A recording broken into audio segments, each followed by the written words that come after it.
Avant de plonger dans cette histoire incroyable, pensez à vous abonner à la chaîne et à activer la cloche. Ici, chaque récit a quelque chose à dire, et vous ne voudrez pas en manquer un seul. Le matin s'annonçait glacial à Savannah, en Géorgie. Une pluie fine tombait sans bruit, laissant sur les trottoirs une pellicule sombre où se reflétaient les néons du quartier d'affaires. À l'angle de Jefferson Street, le café Golden Brew ouvrait ses portes comme chaque jour à 6 heures précises. À l'intérieur, l'air sentait le café fraîchement moulu et la tension mal dissimulée. Les employés entraient un à un, évitant soigneusement le regard de Amanda Whitmore, la gérante. Grande, impeccablement coiffée, vêtue d'un tailleur beige trop strict, elle observait chaque geste avec une froideur méthodique. Son autorité ne se discutait pas. Ici, on obéissait. On ne questionnait jamais. Plus vite que ça, Lily. Les clients n'attendent pas, lança-t-elle sans lever la voix, mais assez fort pour faire trembler la jeune serveuse. À cet instant précis, la porte du café s'ouvrit doucement. Un homme entra. Il portait un manteau sombre usé par le temps, un costume simple mais propre, et des chaussures parfaitement cirées. Son visage était calme, presque serein, mais ses yeux trahissaient une fatigue ancienne, celle de quelqu'un qui a beaucoup vu, et beaucoup encaissé. C'était Daniel Brooks. Les employés échangèrent des regards furtifs. Personne ne le connaissait vraiment. Il venait parfois, seul, s'asseyait près de la fenêtre, commandait un café noir, payait comptant, puis repartait sans un mot. Amanda, elle, fronça immédiatement les sourcils. « Et, vous » dit-elle sèchement en s'approchant. « Oui, madame » répondit Daniel d'une voix posée. Elle balaya son apparence de haut en bas, s'arrêtant une seconde de trop sur sa peau noire, sur ses mains, sur son manteau. « On n'accepte pas les gens comme vous ici. Ce n'est pas un refuge. » Le café devint silencieux. « Je suis un client. »« J'ai de quoi payer » répondit-il calmement en sortant son portefeuille. Amanda éclata d'un rire bref, cruel. « Un client ? Vous plaisantez ?» Elle s'approcha encore, assez près pour qu'il sente son parfum agressif. « Écoutez-moi bien. Ce café est un endroit respectable. Pas un lieu pour les gens qui traînent sans but. » Daniel resta droit. Il ne leva pas la voix. Il ne se justifia pas. « Je ne cherche aucun problème » dit-il simplement. Mais pour Amanda, ce calme était une provocation. « Sortez. Maintenant. » Les employés restaient figés. Personne n'osait intervenir. Lily serrait son plateau à s'en blanchir les doigts. Le silence était lourd, étouffant. Daniel inspira profondément. « Très bien » dit-il enfin. Il se dirigea vers la porte, mais avant de sortir, il se retourna. Son regard croisa celui d'Amanda. Il n'y avait ni colère, ni humiliation. Seulement une certitude tranquille. « Vous regretterez cette décision » dit-il doucement. Amanda ricana. « Revenez quand vous aurez votre propre café » lança-t-elle en lui tournant le dos. La porte se referma derrière lui. À l'extérieur, la pluie redoubla. Daniel Brooks s'arrêta un instant sous l'enseigne du Golden Brew, leva les yeux vers le logo doré, puis sourit faiblement. Un sourire que personne ne remarqua. Car aucun d'eux ne savait encore une chose. L'homme qu'Amanda venait de chasser n'était pas un client ordinaire. Il était le véritable propriétaire du café. Et dès le lendemain, tout allait basculer. À peine la porte du Golden Brew s'était-elle refermée derrière Daniel Brooks que le café retrouva lentement son souffle. Mais quelque chose avait changé. Les machines à espresso ronronnaient, les tasses s'entrechoquaient, pourtant un malaise flottait dans l'air. Les employés travaillaient mécaniquement, évitant de croiser le regard d'Amanda Whitmore. « Qu'est-ce que vous regardez tous » lança-t-elle sèchement. « Au travail. Maintenant. » Personne ne répondit. Lily Carter, la plus jeune serveuse, avait encore le cœur qui battait trop vite. Elle avait tout vu. Tout entendu. Et ce regard, le regard de l'homme que la gérante venait d'humilier sans raison valable. Dans l'arrière-salle, Marcus Hill, le barista principal, murmura à voix basse. « Elle est allée trop loin. »« Chut !» souffla Lily. « Tu veux te faire virer ?» Amanda, elle, se sentait victorieuse. Pour elle, L'incident était clos. Elle ajusta sa veste, prit sa tablette de gestion et se dirigea vers le comptoir, le menton haut. Les chiffres d'hier étaient médiocres. Si ça continue, je ferai le ménage, déclara-t-elle froidement. Un client régulier, Monsieur Thompson, un vieil homme blanc aux cheveux gris, s'approcha timidement. Mademoiselle Whitmore, cet homme, il n'a rien fait de mal. Amanda le fixa, glacial. Ce café n'est pas un débat moral, monsieur. Payez ou partez. Monsieur Thompson baissa les yeux. Il paya. Et partit sans finir son café. Pendant ce temps, à quelques rues de là, Daniel Brooks marchait sous la pluie. Chaque pas semblait résonner dans son esprit. Il ne ressentait ni colère, ni tristesse immédiate. Seulement une lassitude profonde. Il entra dans une voiture noire discrète garée près du trottoir. Alors, demanda une voix grave. Daniel ferma la portière et s'assit à l'arrière. C'est pire que ce que je pensais, répondit-il calmement. Ils n'ont aucune idée de qui je suis. L'homme à l'avant, Richard Coleman, son associé et avocat, serra les mâchoires. Tu veux que j'intervienne? Daniel regarda par la vitre embuée. Pas encore. Je veux voir jusqu'où ça va. De retour au Golden Brew, Amanda réunissait l'équipe. Je ne veux plus jamais voir cet homme ici, déclara-t-elle. S'il revient, appelez la sécurité. Est-ce clair? Marcus hésita, puis osa parler. Madame, et s'il était vraiment un client? Amanda se tourna lentement vers lui. Tu contestes mon jugement, Marcus? Non, je. Alors tais-toi. Le silence retomba, plus lourd encore. Cette nuit-là, Amanda resta tard pour fermer le café. En verrouillant la porte, elle remarqua quelque chose sur le comptoir. Une carte de visite. Noire. Élégante. Minimaliste. Daniel Brooks.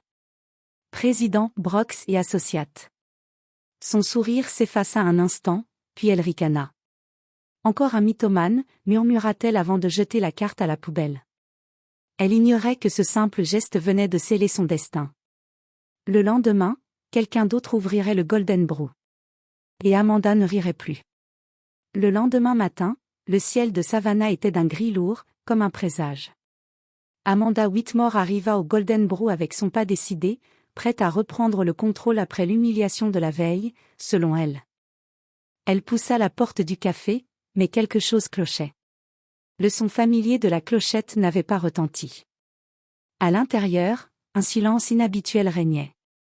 Les tables étaient impeccables, pas une tasse à moitié pleine, pas un seul employé à l'horizon. Et Lily? Marcus? Appela Amanda en s'avançant. Rien. Elle s'approcha du comptoir, et tomba nez à nez avec Daniel Brooks. Ses vêtements étaient secs malgré la pluie, son costume impeccable. Mais ce n'était pas ça le plus surprenant. Daniel tenait les clés du café. Bonjour, Amanda, dit-il calmement, un léger sourire aux lèvres. Qu'est-ce que, balbutia-t-elle, incapable de former une phrase cohérente. Bienvenue dans votre nouveau bureau, continua-t-il, en tournant la clé dans la serrure du registre. Et votre nouveau patron. Amanda recula d'un pas, les mains tremblantes. Vous. Hier, vous n'étiez qu'un client. Et vous m'avez chassé, humilié, sans raison, répondit-il tranquillement. Ce café appartient à ma société. Et depuis ce matin, j'ai pris la décision de vous suspendre immédiatement. Les mots résonnèrent dans le café vide comme un coup de tonnerre. Amanda sentit son cœur s'emballer. Pour la première fois depuis des années, elle ne contrôlait plus rien. Elle n'était plus la reine, mais une simple employée, ou pire, une invitée surprise dans ce qui avait été son royaume. Vous ne pouvez pas, tenta-t-elle. Daniel s'approcha lentement. Son regard n'était ni haineux ni cruel. Il était simplement chargé d'une vérité que Amanda refusait de voir. Je peux tout faire légalement, dit-il. Vous avez dépassé les limites, et maintenant, il est temps d'en subir les conséquences. À l'arrière, Lily et Marcus étaient déjà là, observant la scène en silence. Leurs regards disaient tout, satisfaction, soulagement, un sentiment de justice longtemps retenu. Je ne peux pas croire ça, murmura Amanda, la voix tremblante. Croyez-le bien, répondit Daniel. Et sachez une chose, ce n'est que le début. Il sortit une tablette, et Amanda vit défiler des documents, contrats, preuves de propriété, photos de transactions bancaires. Tout confirmait qu'elle avait été humiliée par ignorance. Un froid glacial parcourut son échine. Pour la première fois, elle comprit que l'arrogance pouvait se retourner contre soi. Que le mépris pouvait attirer la rétribution plus rapidement qu'on ne l'imaginait. Je peux, négocier ? Osa-t-elle, mais sa voix sonnait faible, presque ridicule. Daniel la fixa, silencieux quelques secondes, puis hocha la tête lentement. Vous pouvez rester, mais à une seule condition, vous traitez tout le monde avec respect. Pas d'exception. Compris ? Amanda blanchit. Le poids de ses erreurs venait de s'abattre sur elle. Compris, murmura-t-elle, incapable de relever les yeux. Dans le café, le silence fut brisé par un cliquetis, la machine à café s'alluma automatiquement, comme pour signifier que la routine reprenait, mais cette fois, sous l'autorité de celui qu'elle avait humilié. Ce jour-là, Amanda apprit que le pouvoir fondé sur l'arrogance est fragile.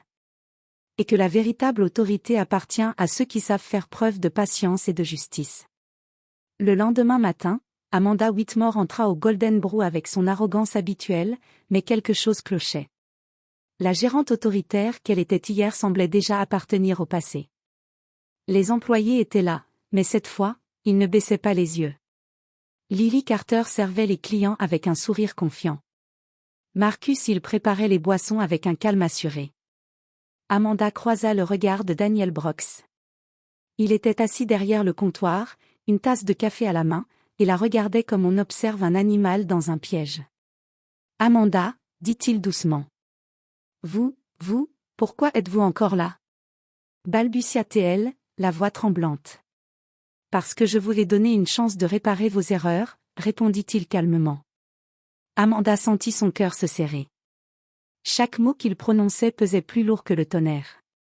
Elle comprit que ses excuses et son arrogance passée n'avaient plus aucune valeur. Daniel se leva lentement et s'approcha du comptoir. Il prit un bloc-notes et commença à écrire, sous les yeux d'Amanda et de toute l'équipe. Liste des comportements inacceptables, humiliation d'employés, racisme, intimidation, énuméra-t-il en levant les yeux vers elle à chaque point. Chaque point sera suivi d'une sanction, et je veux des excuses publiques pour chacun d'entre eux. Amanda déglutit. Sa gorge était sèche. Elle avait l'impression de revivre chaque moment où elle avait humilié un employé ou un client. Vous ne pouvez pas faire ça, murmura-t-elle. Je peux. Et je vais le faire, répondit Daniel avec une froideur tranquille. Lily et Marcus échangèrent un sourire discret. Pour la première fois, Amanda n'avait plus aucune prise. Ses mots d'autorité s'éteignaient sous le poids du vrai pouvoir. Puis Daniel fit un geste simple, mais dévastateur, il alluma le système de diffusion audio du café. Une voix forte annonça pour tous les clients et employés. Chers clients, nous avons été témoins hier d'un comportement inacceptable de la part de la gérante. Nous souhaitons rectifier cela et rappeler à chacun l'importance du respect et de l'égalité. Amanda se figea. Les regards de tous les employés et clients présents se tournèrent vers elle. Le silence était écrasant. Chaque mot prononcé dans cette annonce résonnait comme un marteau sur son ego. Elle sentit son visage brûler de honte. Pour la première fois de sa vie, elle comprit ce que ces humiliations avaient causé aux autres. « Vous allez me punir ?» demanda-t-elle, presque en suppliant. « Non » répondit Daniel. « Je vais vous donner une leçon que vous n'oublierez jamais. » Et ce n'était pas une menace vide. C'était la vérité. Amanda sut à cet instant que la revanche n'était pas dans l'agressivité, mais dans le pouvoir silencieux et la justice implacable. Elle resta là, figée, impuissante, incapable de bouger, incapable de parler, à la merci de celui qu'elle avait cru faible. La journée avançait au Golden Brew, et Amanda Whitmore n'avait toujours pas trouvé le courage de bouger. Chaque client qui entrait la regardait avec curiosité, certains avec sympathie pour elle, d'autres avec jugement silencieux. Mais Amanda, pour la première fois, ne pouvait rien contrôler. Daniel Brooks s'avança vers elle, le regard posé, tranquille mais implacable. Amanda, dit-il doucement mais fermement, regardez autour de vous. Elle tourna la tête. Les employés étaient alignés derrière le comptoir, fiers et sereins. Lily et Marcus la fixaient avec un mélange de dédain et de soulagement. Le café n'était plus un lieu de peur pour eux. C'était un lieu où la justice avait repris sa place. Hier, vous m'avez chassé parce que je suis noire, poursuivit Daniel. Vous avez humilié des employés, des clients, et cru que votre arrogance vous donnait le droit. Amanda baissa les yeux. La honte l'écrasait. Pour la première fois, elle ressentait la douleur qu'elle avait infligée aux autres, la peur, l'humiliation, mais amplifiée 1000 fois. Daniel continua. Aujourd'hui, vous avez le choix, partir et réfléchir à vos erreurs, ou rester, accepter vos fautes, et apprendre à respecter les autres. Amanda sentit une boule dans sa gorge. Elle avait toujours cru que l'autorité était synonyme de peur, que le pouvoir venait de la domination. Mais tout s'écroulait maintenant. Elle comprit qu'elle n'était rien sans le respect des autres. Je resterai, murmura-t-elle enfin, la voix tremblante. Très bien, répondit Daniel. Alors commencez par vous excuser publiquement auprès de tous ici présents. Amanda inspira profondément, ferma les yeux un instant, et ouvrit la bouche. Je suis désolée. Je suis désolée d'avoir humilié Daniel Brooks hier. Je suis désolée d'avoir traité mes employés avec mépris. Je suis désolée d'avoir jugé quelqu'un sur sa couleur de peau. Le silence se fit. Puis un léger murmure d'approbation se fit entendre des employés et des clients. Pour la première fois, Amanda sentit le poids sur ses épaules s'alléger, remplacé par une leçon amère mais nécessaire. Daniel hocha la tête, satisfait. C'est un bon début, dit-il. Rappelez-vous, le respect et la justice sont plus puissants que l'arrogance et la peur. Amanda ne dit rien. Elle avait compris. Le miroir de sa propre arrogance venait de lui renvoyer l'image de la défaite. Et pour la première fois, elle n'avait aucune envie de résister. Le café continua sa journée comme si rien ne s'était passé, mais pour Amanda, rien ne serait plus jamais comme avant. Elle avait été humiliée, mais elle avait aussi appris ce qu'aucun manuel de gestion ne pouvait enseigner, le véritable pouvoir réside dans le respect, la patience et l'humilité. Et tandis que le soleil se levait enfin sur Savannah, Amanda resta là, figée, incapable de parler, mais incapable de fuir. Elle avait été confrontée à sa propre erreur, et elle resterait à jamais marquée par ce jour où la victime d'hier était devenue le maître de la vérité.